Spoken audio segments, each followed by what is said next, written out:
Mobile tower आहेत ना परिसरामध्ये, broadcasting transmitter, high voltage substations, welding unit, diesel generators without shielding, या सगळ्या गोष्टी अलाउड नसताना सुद्धा आपल्या बऱ्याचशा चालू आहे. Allowed only with shielding and permission, residential use, agriculture activity, low power electrical equipment आणि वायर्ड कम्युनिकेशन्स म्हणजे काय असेल.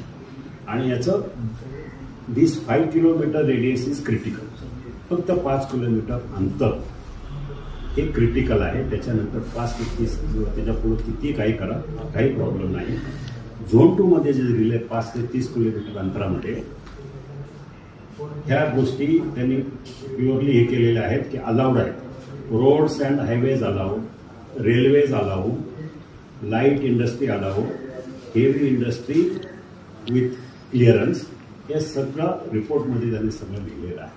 म्हणजे मला सांगा 5 किलोमीटरमध्ये त्यांनी पूर्ण स्पष्टीकरण दिलेलं आहे.